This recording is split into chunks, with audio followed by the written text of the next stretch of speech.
টুপি হাজার বছরের মুসলিম সংস্কৃতির এক অবিচ্ছেদ্য অংশ। অনেকেই সবসময় টুপি ব্যবহার করেন, অনেকে নামাজের ক্ষেত্রে।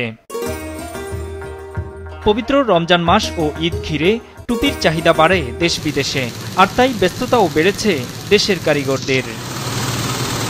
কুমিল্লার মুরাদনগরের এই কারখানার কর্মীদের ব্যস্ততা মূলত রপ্তানিমুখী টুপি তৈরির। এখানে কাজ কামের অবস্থা সবসময় ভালো, তবে রমজান আসলে এখানে কাজের চাপ আরো বেড়ে যায়। রমজান দেখা সব দিক দিয়ে চাপ থাকে। অ্যাকচুয়ালি আমাকে 12 মাসে একরকম চলে কারখানা, ঠিক আছে। কাজ কাম মোটামুটি ভালো, আলহামদুলিল্লাহ। আমাদের এখানে প্রায় আমি 10 বছর ধরে চাকরি করি, খুব ভালো মানের টুপি হয়। নাবিলা রহমান ক্যাপ ইন্টারন্যাশনাল নামের প্রতিষ্ঠানটির যাত্রা প্রায় এক যুগ আগে। উদ্যোক্তা হাফেজ ইয়াকুব আলী মাত্র 3টি মেশিন দিয়ে উৎপাদন শুরু করলেও কারখানাটিতে এখন কাজ করছেন অর্ধশত কর্মী। পুষ্টি কাজ করি আমরা, এটার মধ্যে মোটামুটি আমরা বাড়াই স্যালারি পাই, এটা দিয়ে আমাদের সংসার মোটামুটি ভালোই চলে। আলহামদুলিল্লাহ আমরা সবাই স্বাবলম্বী এই কাজটা দ্বারাতে আর কি। আমরা একটু সচ্ছলভাবে ভালো চলতে পারতেছি।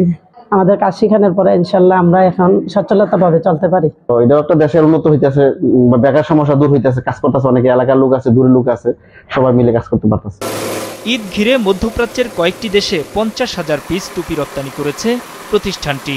এবং আমাদের কোম্পানি লোকালে বিক্রি করে না, সম্পূর্ণ বাইরে কাতার, সৌদি কিংবা মিডল ইস্টে যে কোনো অন্য জায়গায় যায়। বার্ষিক প্রায় $6 লাখ টুপি রপ্তানি করেন বলে জানান প্রতিষ্ঠানটির পরিচালক। এছাড়াও তাদের নতুন সংযোজন নারীদের বিভিন্ন পোশাক, যা থেকে আরও বেশি বৈদেশিক মুদ্রা আয়ের সম্ভাবনা তৈরি হয়েছে। গত অর্থ বছরে রপ্তানি করেছি প্রায় 6 লাখের মতো। 6 লাখের মতো রপ্তানি করেছি। এটা মনে করেন পার পিস $1 হিসেবে এটা আসছে আর কি। এখন ক্যাপের পাশাপাশি আমরা এই বিগত 6 মাস যাবত লং মেক্সি, আবেয়া অর্থাৎ বোকরা, হেজাব মহিলাদের, এগুলো আমরা মধ্যপ্রাচ্যে অর্থাৎ ইয়াতে আর কি আরব বিশ্বে আমরা এগুলো করতেছি আর কি, এক্সপোর্ট করতেছি। তো আলহামদুলিল্লাহ আমরা এই পর্যন্ত প্রায় যে মাস্টার এলসি আমরা পাইছি বাইরে থেকে, এখানে আমাদের প্রায় একটা বড় ধরনের একটা প্রায় $5,82,000 আপনার US আমরা পাইছি।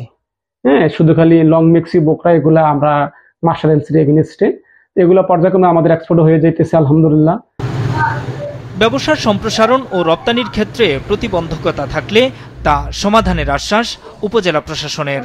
এই কার্যক্রমকে আরো বেশি বেগবান করার জন্য বিশেষ করে মুরাদনগরে বেকার যুবকরা যাতে বা উদ্যোক্তারা যাতে এই কাজগুলোকে নিতে পারে, এই জন্য আমাদের পক্ষ থেকে যে কোনো ধরনের সহযোগিতা চাই, আমরা সরকারের পক্ষ থেকে যতটুকু সম্ভব আমরা সেভাবে করব।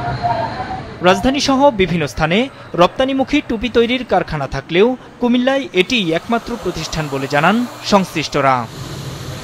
মাছরাঙা নিউজ ডেস্ক।